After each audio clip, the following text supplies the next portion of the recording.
ಭಾರತ ಮಾತೆಯ ಮುದ್ದಿನ ಮಗಳಾದ ಕರ್ನಾಟಕ ತಾಯಿಗೆ, ಈ ಪುಣ್ಯ ಭೂಮಿಗೆ ಹಾಗೂ ಕರ್ನಾಟಕದ ಪ್ರಜೆಗಳಿಗೆ ನಾನು ತಲೆಬಾಗಿಸಿ ನಮಸ್ಕರಿಸುತ್ತಿದ್ದೇನೆ.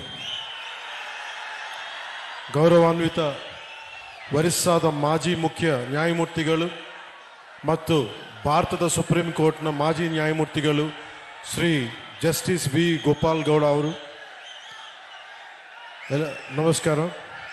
ಗೌರವಾನ್ವಿತ ಕೇಂದ್ರ ರಾಜ್ಯ ಸಚಿವರು, ರೈಲ್ವೆ ಸಚಿವಾಲಯ ಮತ್ತು ಜಲಶಕ್ತಿ ಸಚಿವಾಲಯ ಹಾಗೂ ಸಂಸದರು, ತುಮಕೂರು ಲೋಕಸಭಾ ಕ್ಷೇತ್ರ ಶ್ರೀ ವಿ ಸೋಮಣ್ಣ ಅವರು, ಗೌರವಾನ್ವಿತ ಸಂಸದರು, ಕೋಲಾರ ಕ್ಷೇತ್ರ ಶ್ರೀ ಎಂ ಮಲ್ಲೇಶ್ ಬಾಬು ಅವರು, ಗೌರವಾನ್ವಿತ ಮಾಜಿ ಉಪಸಭಾಪತಿ ಕರ್ನಾಟಕ ವಿಧಾನಸಭೆ ಮತ್ತು ಮಾಜಿ ಶಾಸಕರು ಚಿಂತಾಮಣಿ ಕ್ಷೇತ್ರ ಶ್ರೀ ಎಂ ಕೃಷ್ಣಾರೆಡ್ಡಿ ಅವರು, ಅನಿತಾ ಚಾರಿಟಬಲ್ ಟ್ರಸ್ಟ್ ಅಧ್ಯಕ್ಷರು ಡಾಕ್ಟರ್ ಎನ್ ಯುಧಿಷ್ಠರ್ ಅವರು, ಲಿಯೋ ಕ್ಲಬ್ ಆಫ್ ಮಾರ್ಗ ಅಧ್ಯಕ್ಷರು ಶ್ರೀ ನವೀನ್ ಜಿ ಕೃಷ್ಣ ಅವರು ಮತ್ತು ವೇದಿಕೆ ಮೇಲೆ ಉಪಸ್ಥಿತರಿರುವ ಇತರ ಹಿರಿಯ ವಕೀಲರು, ಸಾಮಾಜಿಕ ಕಾರ್ಯಕರ್ತರು ಹಾಗೂ ಇತರ ಗಣ್ಯರಿಗೆ, ಮಾಧ್ಯಮ ಮಿತ್ರರಿಗೆ, ಚಿಂತಾಮಣಿಯಲ್ಲ ನನ್ನ ಸಹೋದರ ಸಹೋದರಿಯರಿಗೆ, ಸಾರ್ವಜನಿಕರಿಗೆ, ನೇರ ಪ್ರಸಾರವನ್ನು ವೀಕ್ಷಿಸುತ್ತಿರುವ ಜನರಿಗೆ ನನ್ನ ಹೃದಯಪೂರ್ವಕ నమస్కారాలు. ఇక్కడికి వచ్చిన మా అభిమానులకి, జన సైనికులకి, ఆడపడుచులకి నా హృదయపూర్వక నమస్కారం.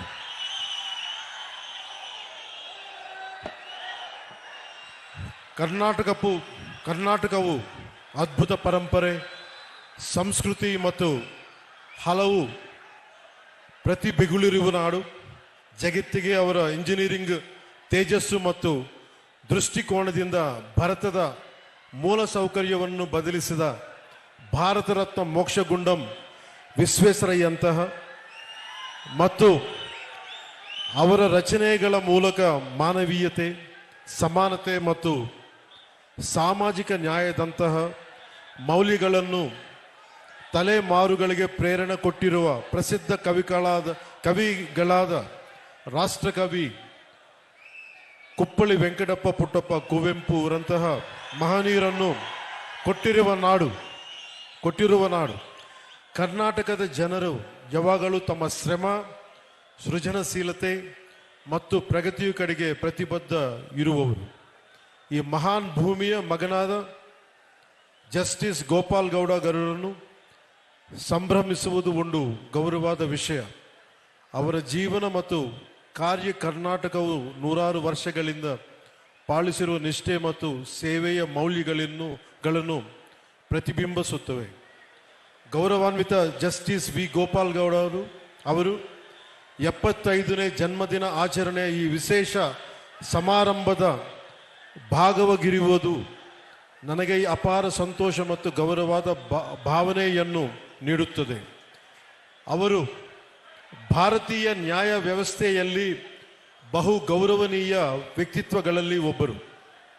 ಸತ್ಯ, ದಯ ಮತ್ತು ನ್ಯಾಯಕ್ಕೆ ಇರುವ ದೃಢ ನಿಷ್ಠೆಯಿಂದ ಪರಿಚಿತ. ಮನಸ್ಸಾಕ್ಷಿಗೆ ಅನುಸರಿಸಿ ನಡೆದರ ನ್ಯಾಯ ಹೇಗೆ ಜೀವನಗಳನ್ನು ಬದಲಬಲಿಸಬಹುದು ಎಂಬುದಕ್ಕೆ ಅವರು ನಿಜವಾದ ಉದಾಹರಣೆ.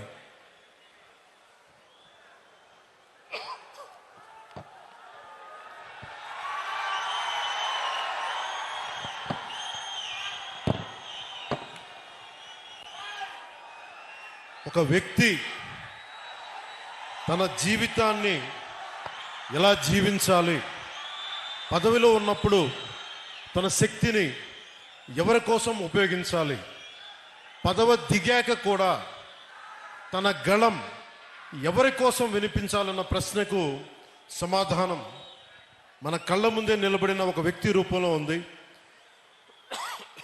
ఆయనే జస్టిస్ వి గోపాల్ గౌడ గారు. ఆయనకు జనసేన తరపున, ప్రజల తరపున నా హృదయపూర్వక జన్మదిన శుభాకాంక్షలు.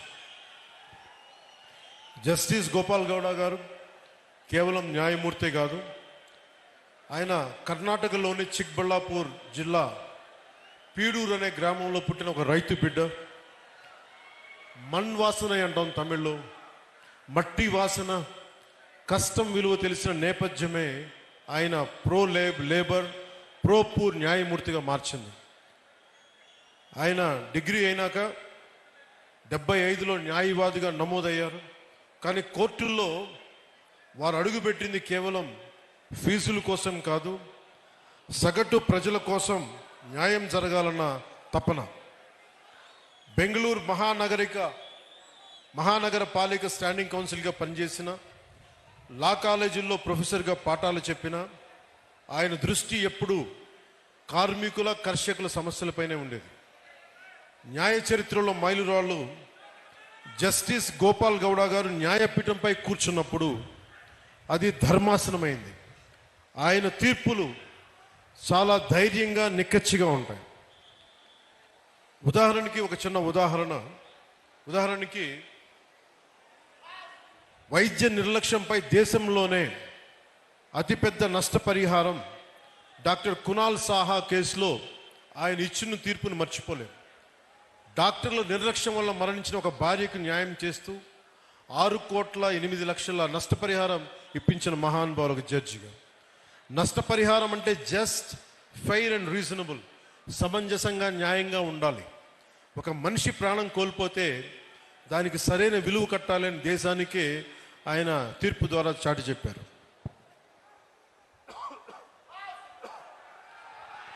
కార్మికుడికి రక్షణ, ఒక హైకోర్టు తీర్పును కొట్టివేస్తూ కార్మికుడికి అక్రమ తొలగింపునకు పరిహారం బదులు ఉద్యోగం పునరుద్ధరణ, రీఇన్స్టేట్మెంట్ తప్పనిసరి అని తేల్చి చెప్పారు. కార్మికుడికి ఉద్యోగం అంటే కేవలం జీతం కాదు, అది అతని గౌరవం, అతని భద్రత నిరూపించారు. రైతు భూముల్ని ఒక రక్షకులు వారు. పాత చట్టాల పేరుతో రైతుల భూముల్ని లాక్కోవటం ఎంతవరకు ధర్మం? భూసేకరణ చట్టం 2013లోని సెక్షన్ 24 పారాగ్రాఫ్ 2ను పటిష్టంగా అమలు చేస్తూ 5 ఏళ్లుగా పరిహారం చెల్లించని రైతుల భూములను అక్విజిషన్ ల్యాప్స్ చేసి తిరిగి వారికి అప్పగించారు.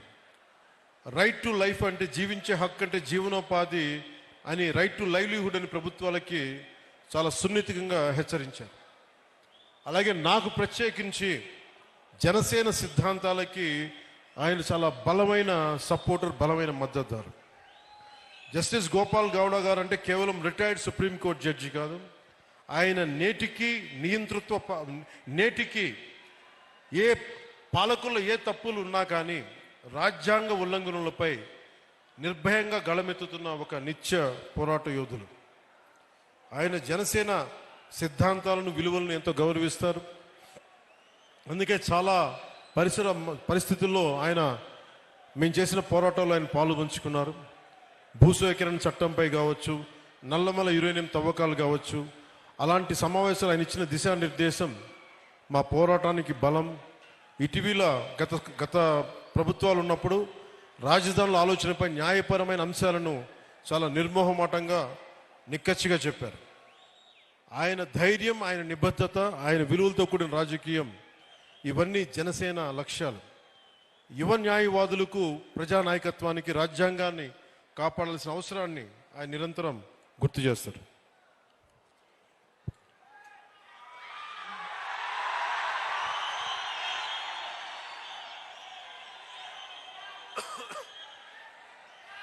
జస్టిస్ గోపాలగౌడ గారికి నాకు కామనాలిటీ ఏంటంటే యువత, మహిళలు, రైతు, కర్షకులు, అలాగే పర్యావరణం.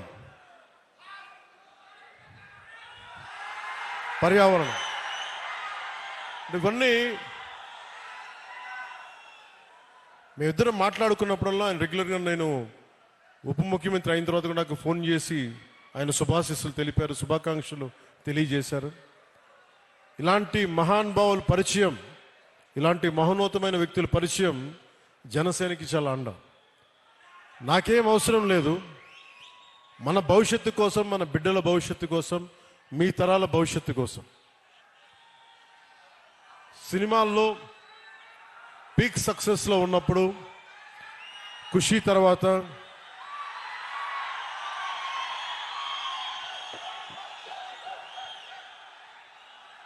నేను ఒకటే ఆలోచించాను. సినిమాల్లో మాట్లాడటం ఒక విధానం అయితే 2-3 గంటలు ఎంటర్టైన్మెంట్ అయిపోద్ది. కానీ ఆ స్ఫూర్తి జీవితంలో తీసుకుంటే ఎలా ఉంటుందని 2000 ఆలోచిస్తే ఈరోజు కొద్దిగా ఫలితం చూస్తున్నాం. ఆ ఫలితం, ఆ థాట్ వెనక, ఆలోచన వెనక ముఖ్య ఉద్దేశం భారతదేశంలోని యువతకి, మన దక్షిణ భారతంలోని యువతకి మనం ఎంత నిలబడగలం, ఆ ఒక్క ఆలోచనే నన్ను రాజకీయాల్లోకి పట్టుకొచ్చింది. అలా రాజకీయాల్లోకి వచ్చినప్పుడు గోపాల్ గౌడ గారు లాంటి వ్యక్తులు నిరాశ నిస్పృహతో ఉన్నప్పుడు, ఓడిపోయినప్పుడు నా భుజం తట్టి నువ్వు బలంగా ఉండు, మంచి రోజులు వస్తాయని చెప్పిన బలమైన వ్యక్తి నాకు.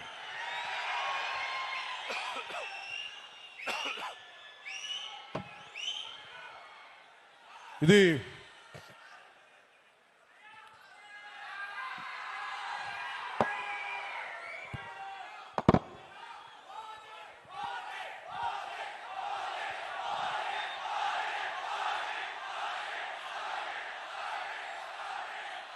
ఈ సందర్భంలో సినిమాలు ఇవన్నీ ఆనందం, మంచిది, కానీ మనకి సినిమాకి వెళ్ళి చూడాలన్నా పర్యావరణం కానీ, అలాగే కుల కట్టుబాట్లని ఛేదించి, కులాల్ని దాటి మనం భారతీయులుగా ముందుకెళ్ళాలి. ఇలాంటివన్నీ కూడా నాకు గోపాల్ గౌడ గారి సంభాషణలు దొర్లుతూ ఉంటాయి. అలాగే ఇక్కడికి రాగానే చాలామంది పెద్దలంతా మాట్లాడారు. ఇక్కడ మనకి నీటి సమస్య ఉందని, పెన్నార్ మరియు పలార్ నదీ పరివాహక ప్రాంతం మీద 10,000 చదరపు కిలోమీటర్ల వరకు విస్తరించి ఉంది మన పూర్వపు కోలార్ ప్రాంతం. ఒకప్పుడు ఇది సిటీ ఆఫ్ లైక్స్, సరస్సుల నగరంగా పేరుగాంచిన బెంగళూరుకి దగ్గరలో ఉన్న ఈ కోలార్ ప్రాంతంలో దాదాపు 5,000 పైగా చెరువులు ఉన్నాయి. ఈ ప్రాంతం మన దక్షిణాసియా ఖండంలోనే ఎక్కువగా సరస్సులు, చెరువులు కలిగి ఉన్న ప్రాంతం. ఇది మన పూర్వీకులు, మధ్యయుగ పాలకులు నీటి సంరక్షణ, నీటి పరివాహక నిర్వహణ వారికి ఉన్న అపార విజ్ఞానానికి నిదర్శనం.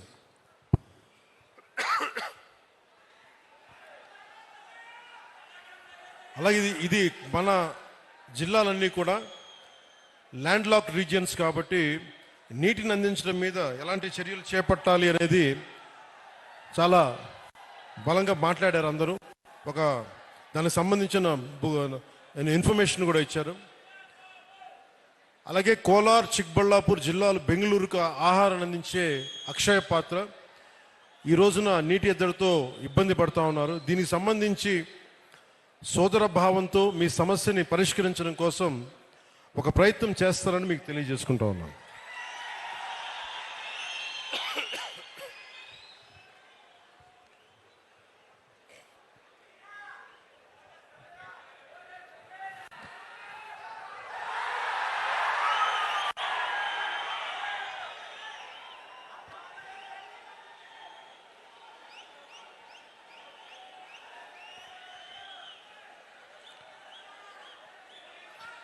ಆಂಧ್ರಪ್ರದೇಶ್ ಸೀಮೆ ಹತ್ತಿರದ చింతామణియు ఇక్కడికి వస్తూ ఉంటే చింతామణిలో ప్రతి ఒక్కరు కూడా మన అభిమానులందరికీ అంటే ఎంత అదృష్టం చేసుకున్నామంటే మనందరం మీ అందరి అభిమానం, మీ అందరి ప్రేమ ఒక మహోన్నతమైన న్యాయమూర్తి 75వ సంవత్సరం పుట్టినరోజుకి మనం అందరం వచ్చి మీ శుభాకాంక్షలు, మీ ఆశీస్సులు ఆయనకి నిండుగా ఉన్నందుకు చాలా చాలా ఆనందంగా ఉంది. ಆಂಧ್ರಪ್ರದೇಶ್ ಸೀಮೆ ಹತ್ತಿರದ చింతామಣಿಯ ಈ ನಗರದಲ್ಲಿ ಇಂದು ಇರುವುದು నాకు ಗೌರವವಾದ ವಿಷಯ. ಇದು ನಮ್ಮ ಸಮಾನ ಮೌಲ್ಯಗಳು ಮತ್ತು ಆಳವಾದ ಸಂಬಂಧಗಳನ್ನು ಪ್ರತಿನಿಧಿಸುತ್ತದೆ. ಆಂಧ್ರ ಪ್ರದೇಶ್ ಮತ್ತು ಕರ್ನಾಟಕದ ಸಂಬಂಧ ಪರಸ್ಪರ ಗೌರವ ಮತ್ತು ದಶಕಗಳ ಸ್ನೇಹ ಮತ್ತು ಸಹಕಾರದ ಮೇಲೆ ಬಲವಾಗಿ ನಿಂತಿದೆ. ಅನೇಕ ತೆಲುಗು ಕುಟುಂಬಗಳು ಕರ್ನಾಟಕದಲ್ಲಿ ನೆಲೆಸಿದ್ದಾರೆ ಹಾಗೂ ಇಲ್ಲಿನ ಸಾಮಾಜಿಕ ಮತ್ತು ಸಾಂಸ್ಕೃತಿಕ ನೆಲೆಯನ್ನು ಸಮೃದ್ಧಪಡಿಸಿದ್ದಾರೆ. ಹಾಗೆಯೇ ಆಂಧ್ರ ಪ್ರದೇಶನಲ್ಲಿ ಅನಂತಪುರ್, ಶ್ರೀ ಸತ್ಯಸಾಯಿ ಮತ್ತು ಕರ್ನೂಲ್ ಜಿಲ್ಲಾಗಳಲ್ಲಿ 57 ಕನ್ನಡ ಮಾಧ್ಯಮ ಶಾಲೆಗಳಿವೆ. ಅಲ್ಲಿ ಮಕ್ಕಳಿಗೆ ತಮ್ಮ ಮಾತೃಭಾಷೆಯಲ್ಲಿ ಕಲಿಕೆಯ ಅವಕಾಶವನ್ನು ಕೊಡುತ್ತಿದೆ. ಇತ್ತೀಚೆಗೆ ಕರ್ನಾಟಕ ಸರ್ಕಾರವು 4 ಕುಂಕಿ ಆನೆಗಳನ್ನು ಮಾನವ ಮೃಗ ಸಂಘಟನೆಗಳನ್ನು ನಿಯಂತ್ರಿಸಲಿಕ್ಕೆ ಸಹಾಯ ಮಾಡಲು ಆಂಧ್ರ ಪ್ರದೇಶಗೆ ಕಳುಹಿಸಿತು. ಇದು ನಮ್ಮ 2 ರಾಜ್ಯಗಳನ್ನು ಒಂದುಗೂಡಿಸುವ ದಯ, ಸಹಕಾರ ಮತ್ತು ಐಕ್ಯತೆಯನ್ನು ತೋರಿಸುತ್ತದೆ. 5 ನಮಗೆ ಏನನ್ನು ನೆನಪಿಸುತ್ತದೆ ಅಂದರೆ ಸೀಮೆಗಳು ನಕ್ಷವುಗಳಲ್ಲಿ ಮಾತ್ರ ರೇಖೆ ಹಾಕಬಹುದು, ಮನಸ್ಸುಗಳನ್ನಲ್ಲ. ಕುಂಕಿ ಆನೆಗಳ ವರ್ಗಾವಣೆ ಸಮಯದಲ್ಲಿ ಕೆಲವು ಕರ್ನಾಟಕ ಮಂತ್ರಿಗಳು ಅವರ ಭಕ್ತರನ್ನು ಶ್ರೀಶೈಲಂ ದೇವಸ್ಥಾನ ದರ್ಶನ ಮಾಡಲು ಸಹಾಯ ಹಾಗೂ ವಸತಿ ಆಶ್ರಯಗಳ ನಿರ್ಮಾಣ, ಮಠಗಳ ಅನುಗ್ರಹದ ಅನುಮತಿ, ಅನ್ಯ ಸಂಬಂಧ ವಿಷಯಗಳು ಸಹಾಯ ಮಾಡಬೇಕಾಗಿ ವಿನಂತಿಸಿದಂತೆ ಗೌರವಾನ್ವಿತ ಮುಖ್ಯಮಂತ್ರಿ ಶ್ರೀ ನಾರಾ ಚಂದ್ರಬಾಬು ನಾಯ್ಡುರವರ ಮತ್ತು ನಾನು ಸಂಬಂಧಿತ ವಿಭಾಗಗಳೊಂದಿಗೆ ಸಭೆ ಮಾಡಿದ್ದೇವೆ. ಗೌರವಾನ್ವಿತ ಪ್ರಧಾನಮಂತ್ರಿ ಶ್ರೀ ನರೇಂದ್ರ ಮೋದಿಜಿ ಅವರ ನೇತೃತ್ವದಲ್ಲಿ ಕೇಂದ್ರ ಸರ್ಕಾರ ಸಹಾಯದೊಂದಿಗೆ ನಮ್ಮ ಪ್ರೀತಿಯ ಕರ್ನಾಟಕ ಜನರಿಗೆ ಈ ಸಮಸ್ಯೆಗಳನ್ನು ಸುಲಭವಾಗಿಸುವ ಕಾರ್ಯದಲ್ಲಿದ್ದೇವೆ. ಈ ವೇದಿಕೆ ಮೂಲಕ ನಾನು ಹೇಳಬೇಕೆಂದು ಇಷ್ಟಪಡುವುದೇನೆಂದರೆ, ಕಲೆ ಮತ್ತು ಸಂಸ್ಕೃತಿ ನಮ್ಮನ್ನು ಒಂದುಗೂಡಿಸಬೇಕು, ಹೊರತು ಬೇರೆ ಮಾಡಬಾರದು. Art and culture should unite us, not divide us. ನಾವು ಎಲ್ಲರೂ ಭಾರತ ಮಾತೆಯ ಮಕ್ಕಳು, ಸಾಮಾನ್ಯ ಮೌಲ್ಯಗಳ ಮತ್ತು ಪರಸ್ಪರ ಗೌರವಕ್ಕೆ ಬದ್ಧರಾಗಿರುತ್ತವೆ. ಆಂಧ್ರ ಪ್ರದೇಶಕ್ಕೆ ಕರ್ನಾಟಕ ಮೇಲೆ ತುಂಬ ಪ್ರೀತಿ ಇದೆ ಮತ್ತು ಇಲ್ಲಿನ ಕಲೆ, ಸಂಸ್ಕೃತಿ ಮತ್ತು ಪರಂಪರೆಗಳನ್ನು ಯಾವಾಗಲೂ ಗೌರವದಿಂದ ಸ್ವಾಗತಿಸುತ್ತದೆ ಮತ್ತು ಸಂಭ್ರಮಿಸುತ್ತದೆ. ಅದು ಚಲನಚಿತ್ರ ಆಗಿರಲಿ, ಸಾಹಿತ್ಯ ಆಗಿರಲಿ, ಸಂಗೀತ ಆಗಿರಲಿ ಅಥವಾ ಯಾವುದೇ ಬೇರೆ ಕ್ಷೇತ್ರವಿರಲಿ, ಇವು ಮನಸ್ಸುಗಳನ್ನು ಸೇರಿಸುವ ಸೇತುವೆಗಳು. ವಿಶೇಷವಾಗಿ ಚಲನಚಿತ್ರಗಳು ಜನರಿಗೆ ಪರಸ್ಪರ ಸಂಸ್ಕೃತಿ ಮತ್ತು ಮೌಲ್ಯಗಳನ್ನು ಅರಿಯಲು ಬಲವಾದ ಮಧ್ಯಮವಾಗಿವೆ. ಈ ಏಕತ್ವದ ಮತ್ತು ಪರಸ್ಪರ ಗೌರವದ ಭಾವನೆಯೇ ನಮ್ಮ ಜೀವನದ ಪದ್ಧತಿಯಾಗಬೇಕು. ಇದೇ ರೀತಿ ನಾವು ನಮ್ಮ ಸಮಸ್ತ ಭಾರತವನ್ನು ಸಂಭ್ರಮಿಸಬೇಕು.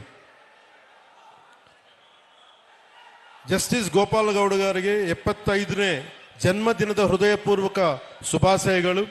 ಇಂದಿನ ಸಂಭ್ರಮ ಕೇವಲ ಅವರ ಜೀವನದಲ್ಲಿ ಒಂದು ಮೈಲಿಗಲ್ಲದೆ, ಇದು ಅವರ ನಂಬಿರುವ ಆದರ್ಶಗಳಿಗೆ ಕೊಡುವ ಒಂದು ಗೌರವ ವಂದನೆಯಾಗಿದೆ. ಇತರರಿಗಾಗಿ ಬದುಕುವುದು ಮತ್ತು ನ್ಯಾಯಕ್ಕಾಗಿ ನಿಲ್ಗುವುದರಲ್ಲಿ ನಿಜವಾದ ಶ್ರೇಷ್ಠತೆ ಅಡಗಿದೆ ಎಂದು ಅವರ ಜೀವನ ನಮಗೆ ನೆನಪಿಸುತ್ತದೆ. ಅವರಿಗೆ ಉತ್ತಮ ಆರೋಗ್ಯ ಮತ್ತು ಸಮೃದ್ಧಿಯನ್ನು ಆಶಿಸುತ್ತೇನೆ.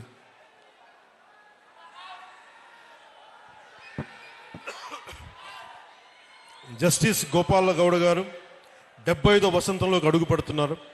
ఆయన మనందరితోటి ఆరోగ్యంగా ఉత్సాహంగా కలకాలం ఉండాలని, రూల్ ఆఫ్ లా స్థాపనలో మనకి దారి చూపాలని కోరుకుందాం. The question of how an individual should live their life, whom they should use their power to serve while in office and whose voice they should remain after retirement is answered by the life of one man standing right before us. October 6th marks the birthday of the great personality. He is none other than Justice V. Gopal Gowda ji. ఆయనకి మనస్ఫూర్తిగా మరోమారు మనందరి తరపున శుభాకాంక్షలు, పుట్టినరోజు శుభాకాంక్షలు తెలియజేసుకుంటూ సెలవు తీసుకున్నాను. జై భారత్, జై కర్ణాటక, జై హింద్.